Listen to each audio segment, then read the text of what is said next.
Ready. नमस्कार। National news में आरती साहू आपका हार्दिक अभिनंदन करती है। आज हमारे सामने पर्यावरण कार्यकर्ता आर्यन पटेल जी बैठे हुए हैं, जिनसे हम समाज सेवा से रिलेटेड कुछ प्रश्न करेंगे। हमारे न्यूज़ चैनल में आपका हार्दिक अभिनंदन है आर्यन जी। धन्यवाद। आर्यन जी, आप ये बताइए कि आप हमेशा सरकार का इतना विरोधाभास क्यों करते हैं। सरकार एक तरफ गवर्नमेंट ऑफिसर्स के सैलरी में इंक्रीमेंट करनी चाहती है और आप उनकी सैलरी को घटाना चाहते हैं। अगर आपकी सरकार पार्टी में आज सत्ता आती है तो भी आपका यही रवैया रहेगा। देखिए मैडम, आपका प्रश्न बहुत अच्छा है। आपने जो सवाल किया कि मैं सरकारी कर्मचारियों की सैलरी बढ़ाने का विरोध करता हूँ। देखिए, वो विरोध दरअसल इसलिए है कि आपको पता है कि हिंदुस्तान के अंदर अभी क्या है, अनएम्प्लॉयमेंट कितना ज़्यादा हो गया है।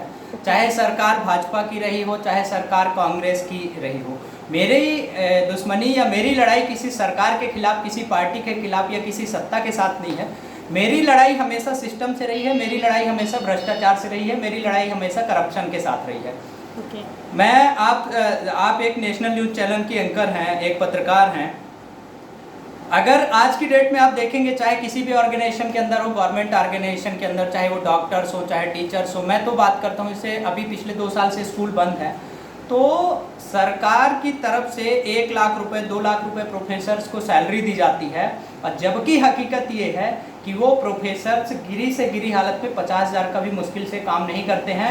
प्रोफेसर 11 बजे यूनिवर्सिटी जाते हैं और 3 बजे वो छुट्टी करके, और पढ़ाने के नाम पर ना विश्वविद्यालय में कभी कक्षाएं लगती हैं, ना क्लासेस लगती हैं। लेकिन गवर्नमेंट ऑफिसर्स का कहना ये है कि उन्हें 12 महीने काम करना रहता है, उन्हें त्योहारों पे भी छुट्टी नहीं मिलती है, उन्हें रात को भी हम करना रहता है। हम आपकी बात से सहमत हैं। आप समझिए इस सिस्टम को। जो मैं बात बोलना चाहता हूँ, गवर्नमेंट ऑर्गेनाइजेशन के अंदर सैलरी लेने के बाद भी जो फर्जीवाड़ा, जो घोटाला, जो भ्रष्टाचार सरकारी अधिकारियों द्वारा किया जाता है, मेरा विरोध, मेरी लड़ाई सीधे उस सिस्टम से है। 2 लाख रुपए प्रोफेसर्स की सैलरी होती है, 3 लाख रुपए गवर्नमेंट डॉक्टर की सैलरी होती है। उतने में हमारे 10 बेरोजगार युवा काम कर सकते हैं, 10 बेरोजगारों को रोजगार मिल सकता है। आज का आपको क्या लगता है कि प्राइवेट में करप्शन नहीं होगा? मैडम देखिए, प्राइवेट में करप्शन होना ना होना एक अलग बात है, लेकिन प्राइवेट सेक्टर का व्यक्ति जो काम 8 या प्राइवेट ऑर्गेनाइजेशन के अंदर प्यून की या क्लरिकल जॉब की सैलरी 8 से 10,000 होती है, और अगर इनको युवाओं को सरकारी विभाग के अंदर भर्ती किया जाता है तो ये युवा 10 से 15,000 रुपए की सैलरी में गवर्नमेंट ऑर्गेनाइजेशन के अंदर काम करने को तैयार हैं। लेकिन सरकार की मंशा ऐसी होती है, चूंकि सरकार के ऑफिसर्स पहले से बैठे हुए हैं वहां पर, और मंत्रियों को सीधे ऊपर तक कमीशन जा रहा है, भ्रष्टाचार के माध्यम से पैसा जा रहा है। इसलिए कोई भी मंत्री या कोई भी मुख्यमंत्री ये नहीं चाहता है कि उनके जो पहले से सेटअप किए हुए अधिकारी हैं वो उस पोस्ट से उनका दूसरी जगह स्थानांतरण किया जाए, दूसरी जगह। क्योंकि नीचे से ऊपर तक सिस्टम भ्रष्ट है, इसलिए मेरा जो विरोध है, मेरी जो लड़ाई है, उस सिस्टम से है, ना कि किसी सरकार से है। आप मुझे एक बात बताइए, आप ऐसा बोल रहे हैं कि 1 से 2 लाख रुपए की सैलरी होती है। अगर आप आज से 25-30 साल का रिकॉर्ड उठा के देखें तो जो लोग हैं, जो सचिव रहे हैं, उन्होंने 1500 रुपये से भी काम किया, आज कहीं जाके उन्हें 30 से 35,000 रुपये की सैलरी मिल रही है। तो आप कहीं ना कहीं उनके साथ नाइंसाफ़ी नहीं कर रहे हैं? नहीं, देखिए क्या है, यहाँ पे नाइंसाफ़ी की कोई बात ही नहीं। प्राइवेट सेक्टर का एक बंदा अगर आधे घंटे लेट हो जाता है तो उस दिन की एब्सेंट मार दी जाती है, उसकी सैलरी काट ली जाती है। गवर्नमेंट ऑर्गेनाइजेशन के अंदर सरकारी बाबू की ड्यूटी अगर 9 बजे से है सुबह, तो 2 बजे आता है सो करके, और उसका ना कोई ट्रैक रिकॉर्ड होता है, ना कोई क्वेश्चन करने वाला होता है कि आप कहाँ थे, जबकि तो आम पब्लिक की जेब से ये पैसा जाता है। मैडम नहीं, तो इसका सोल्यूशन ये है ना कि गवर्नमेंट प्रॉपर कैमरे लगाए, वो भी इतने स्ट्रिक्ट अधिकारी जो है अपना काम ईमानदारी से करें, ये उसका सोल्यूशन। ना कि उसका सोल्यूशन ये है कि आप उनकी सैलरी कम कर दें, उन्हें उनकी जिम्मेदारी का एहसास दिलाएं। अगर आप ये कह रहे हैं कि प्राइवेट जॉब में ऐसा कुछ नहीं है, प्राइवेट जॉब में भी अगर 9 बजे का टाइम, अगर वहाँ का ऑफिसर ढंग से काम नहीं करता है तो वहाँ का व्यक्ति भी 12 बजे पहुँचता है, साइन करके गायब हो जाता है। तो उसमें प्राइवेट और सरकार का तो कोई रोल होता ही नहीं, ये तो व्यक्तिगत सोच है। ठीक है, मैं आपकी बात से सहमत हूँ, कैमरे लगाएं या सारी चीजें करें, जो उपाय किए सकते हैं किए करें, ठीक है। लेकिन योग्यता के आधार पर, चाहे वो गवर्नमेंट सेक्टर हो चाहे प्राइवेट सेक्टर हो, दोनों जगह सैलरी योग्यता के और कार्य के आधार पे, परफॉर्मेंस के आधार। प्राइवेट सेक्टर में ये हमेशा बोला जाता है कि भाई आपका परफॉर्मेंस अच्छा नहीं है इसलिए आपको ये इस महीने सैलरी इतनी दी जाएगी।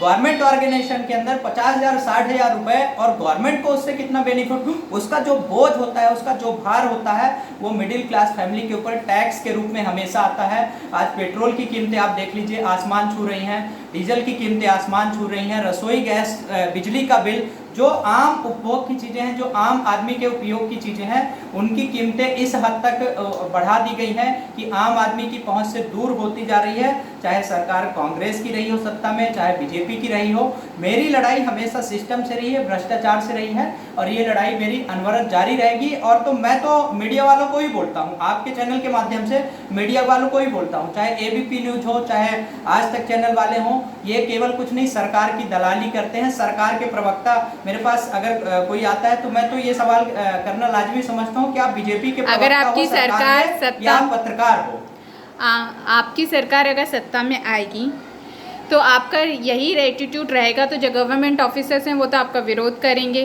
क्योंकि अगर अभी आप उठा के देखेंगे तो सभी लोगों का सपना गवर्नमेंट जॉब ही पाना होता है। आपका प्रश्न सही है, लेकिन मेरा विरोध केवल वो लोग करेंगे जो भ्रष्टाचार में लिप्त हैं, और ऐसे लोगों का वोट मुझे चाहिए भी नहीं। मुझे वोट चाहिए जो बेरोजगार युवा है, जो परेशान है, जो पिछड़े वर्ग हैं। भ्रष्टाचारियों से मुझे वोट नहीं सर, चाहिए। इस बात का एक और सोल्यूशन हो सकता है, जैसे आपने प्राइवेट, अगर आप गवर्नमेंट ऑफिसर्स की सैलरी कम करने की वजह पे जो प्राइवेट कर्मचारी हैं उनकी सैलरी बढ़ाई जाए, सरकार वहाँ पे नोटिफिकेशन जारी कर सकती है कि अगर कोई व्यक्ति रिसेप्शन पे उसे कहे कम से कम इसकी सैलरी, तो आप उस साइड फोकस क्यों नहीं करते? आप गवर्नमेंट ऑफिसर्स की सैलरी क्यों कम कराना चाहते हैं? बिल्कुल, मैं तो चाहता हूँ ना, मैं तो हमेशा सरकार से आपके माध्यम से आज फिर मांग रख रहा हूँ, सरकार से, शासन से, प्रशासन से, प्राइवेट ऑर्गेनाइजेशन के अंदर, जैसे दिल्ली में आम आदमी की पार्टी की सरकार ने एक रूल ला दिया है वहाँ पे कि मिनिमम सैलरी प्राइवेट सेक्टर के अंदर इतनी होनी चाहिए। इस महंगाई के जमाने में कोई बंदा अगर कहीं जॉब मांगने जाता है तो उसको सैलरी बोल दी जाती है 6,000 5,000 का, वो मकान लेता है 1,000 रुपए में, वो क्या अपना घर चला सकता है? इस बात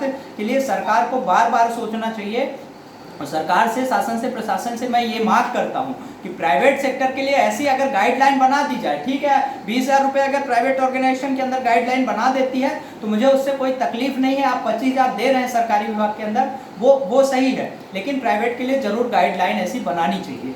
आप गाइडलाइंस का सपोर्ट करते हैं? आपको नहीं लगता, जैसे मध्य प्रदेश की बात की जाए तो यहाँ पे 3 साल से वैकेंसी नहीं आ रही है, अगर आप ज़्यादा सपोर्ट जिन स्टूडेंट्स यहाँ पे इतने टाइम से हैं उन लोगों का सपोर्ट करें, उनके खिलाफ, सरकार के खिलाफ आवाज़ उठाएं, तो वो आपके लिए ज़्यादा बेटर नहीं रहेगा? लड़ाई हमेशा रही है, मैं तो हमेशा से बेरोजगारों के लिए पिछले 8 सालों से संघर्ष करता आ रहा हूँ।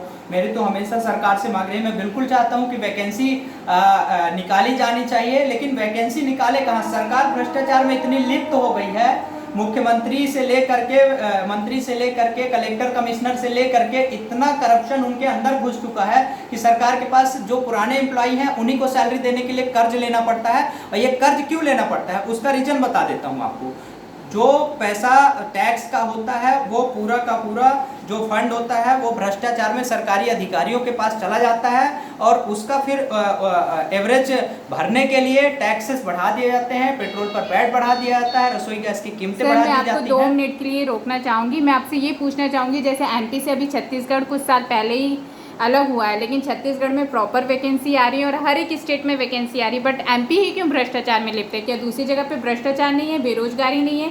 ऐसी क्या बात होती है कि एमपी में वैकेंसी भी नहीं निकलती है और यहाँ पे कुछ भी कारण रहे तो करप्शन का नाम दे दिया जाता है? जब कोई पार्टी लगातार, एक ही पार्टी बार बार चुनाव में जीत करके लगातार सत्ता में आती रहती है, तो पार्टी के कार्यकर्ताओं के अंदर, उसके मंत्रियों के अंदर एक घमंड आ चुका है। आज भारतीय जनता पार्टी की सरकार को लगता है कि हम सर्वे सर्वा हो गए हैं और हमारा एक छत्र राज्य है।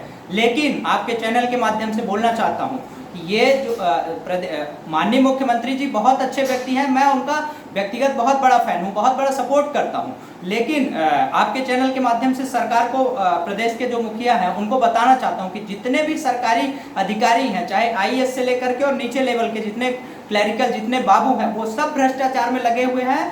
और इसका जो सारा ठीकरा है वो प्रदेश के मुखिया के ऊपर फोड़ दिया जाता है, जबकि हकीकत ये है कि प्रदेश के जो मुखिया हैं, मैं उनका व्यक्तिगत बहुत बड़ा फैन हूँ। सरकार अपने लेवल पे अच्छा काम करना चाहते हैं, लेकिन जितने भ्रष्ट अधिकारी हैं ये उनको काम नहीं करने देना चाहते हैं। और मैं आपके चैनल के माध्यम से चेतावनी दे रहा हूँ ऐसे सरकारी अधिकारियों को कि भ्रष्टाचार करना आप बंद कर दो, और नहीं तो जिस दिन देश का युवा जाग गया तो आपको वो दिन दूर नहीं जब नौकरी से हटा करके और घर में बैठा करके जेल के अंदर डाला जा सकता है। चलिए सर, आपसे बात करके बहुत अच्छा लगा। आपका जो मैसेज है आम पब्लिक तक ज़रूर पहुंचा होगा। हम उम्मीद करते हैं कि जो आपकी सोच है उसको सभी लोग समर्थन करें। आपका हमारे चैनल पे आने के लिए बहुत बहुत धन्यवाद। धन्यवाद मैडम।